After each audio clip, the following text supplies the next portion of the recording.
સર્વ શ્રીમદ ભગવદ્ ગીતા પ્રેમી ભાઈ બહેનોને મારા જય યોગેશ્વર.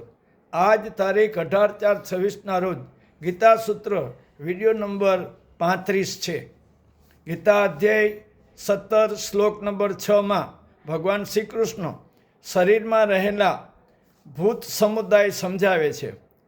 ગીતામાં અધ્યાય 13 શ્લોકમાં 5 મહાભૂતો એટલે 1 આકાશ, 2 વાયુ, 3 અગ્નિ, 4 જળ અને 5 પૃથ્વી વત્તા 5 કર્મેન્દ્રિયો એટલે 1 હાથ, 2 પગ, 3 જીભ, 4 ગુદા અને 5 ઉપસ્થ વત્તા 5 વિષયો એટલે કે 1 શબ્દ, 2 સ્પર્શ, 3 રૂપ, 4 રસ અને 5 ગંધ વત્તા 4 તત્વો એટલે 1 અહંકાર એટલે હુંનો ભાવ જે શરીરને આત્મા માની બેસે છે, 2 બુદ્ધિ એટલે નિર્ણય કરવાની શક્તિ, 3 અવ્યક્ત એટલે મૂળ પ્રકૃતિ, 4 મન એટલે સંકલ્પ અને વિકલ્પ કરનાર અને વત્તા 5 જ્ઞાનેન્દ્રિયો એટલે 1 આંખ, 2 કાન, 3 જીભ, 4 નાક અને 5 ચામડી.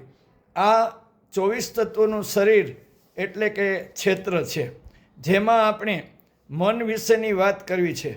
બુદ્ધિ અને ઇન્દ્રિયો વચ્ચે મન રહેલું છે, તેથી મનનું કાર્ય ઇન્દ્રિયોને કાબૂમાં રાખવી જોઈએ અને બુદ્ધિએ પોતાને આધીન રાખવું જોઈએ.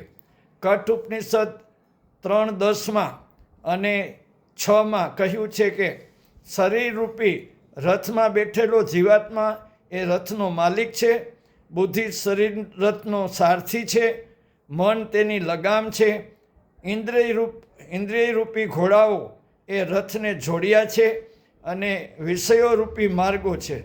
શરીર, ઇન્દ્રિયો અને મન સાથે જોડાયેલા છે. આત્માને તત્વજ્ઞાનીઓ ભોગતા તરીકે ગણે છે, કહે છે. જે આ રીતે વધુ સમજ કાલે લેશું. જય યોગેશ્વર.